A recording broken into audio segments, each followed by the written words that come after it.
Assalamualaikum. Di tengah kejenuhan WFH, berita-berita masif soal corona, serta ketidakpastian ekonomi, mari kita rileks sejenak dengan bercerita, melompat jauh ke belakang masa lalu menunggu pandemi berlalu.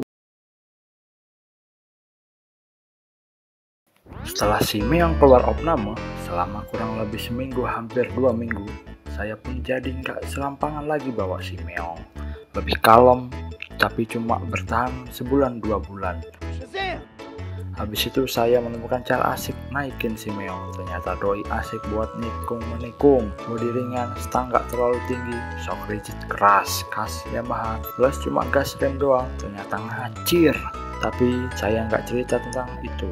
Saat kelas 2 SMA, saya lupa urutannya seperti apa. Tiba-tiba saya masuk anggota OSIS, padahal saya pernah berprinsip gak akan lagi gabung anggota parlemen tersebut lagi. Gini, saya dulu adalah ketua OSIS ketika zaman sebelum negara api menyerang, SMP.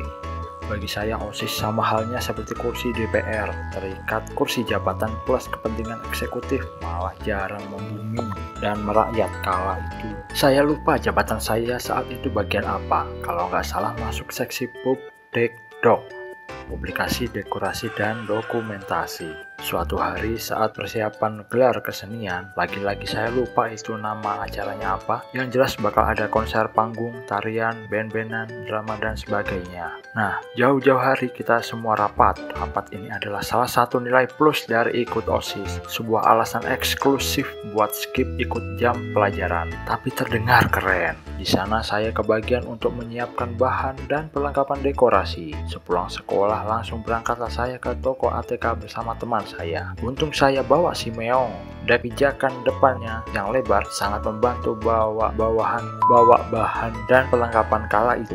Menjelang sore menuju maghrib, kita berencana untuk lembur sebab persiapan untuk acaranya mepet.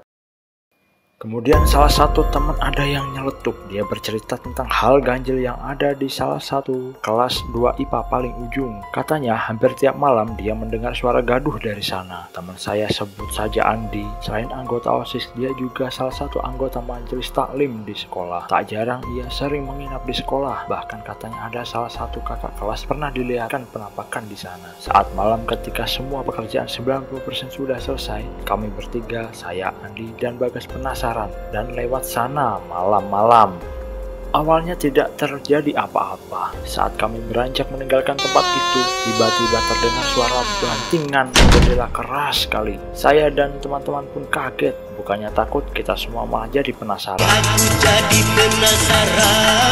Malam pun semakin larut. Akhirnya kita beres-beres untuk pulang. Malam itu saya bareng bersama Andi. Kebetulan dia gak bawa motor ke sekolah waktu itu. Tempat tinggal Andi juga di pinggiran desa, namun masih tidak terlalu jauh dari sekolah. Jalan ke rumah Andi harus melewati hamparan sawah dan pohon akasia yang besar. Di tengah perjalanan, tiba-tiba saya dikagetkan dengan sekelabat bayangan putih di sela-sela pohon akasia. Bulu kuduk saya langsung merinding. Saya coba tanya sama Andi, ternyata dia setengah tidur tadi. Setelah mengantar Andi, saya pun harus melanjutkan perjalanan ke rumah yang gak kalah horor jalurnya.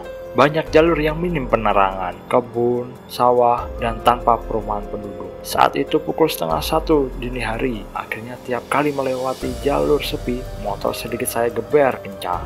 Lanjut. Kecamuk berbagai pikiran horor pun saut-sautan di kepala saya. Saya juga teringat cerita kakak saya ketika malam hari juga lewat jalur tanjakan Mojo. Jalannya nggak terlalu nanjak, tapi tempatnya di tengah perkebunan tebu dan diapit deretan pohon jambu monyet. Saat itu kakak merasa jok belakang motor berasa ada yang dudukin. Gak tahu ini sugesti atau memang benar seperti itu. Benar saja, saat saya sampai di tanjakan tersebut, saya merasa beban motor pas tanjakan nggak seperti biasa. Berasa ngebonceng satu anak kecil. Sambil merinding, langsung saya gaspol aja si Meong. Sambil sesekali lihat spion belakang. Perasaan lega ketika udah sampai di pemukiman lalu belok ke rumah.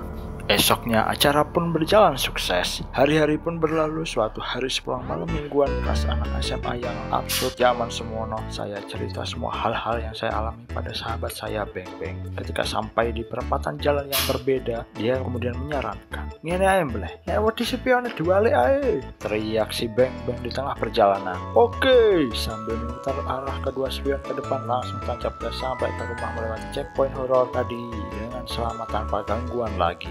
Namun, lagi-lagi saya lupa prinsip bersosialisasi di kelas. Aibmu harimaumu. Di hari saat masuk sekolah, cerita horor plus gimmick spion di balik pun viral kembali.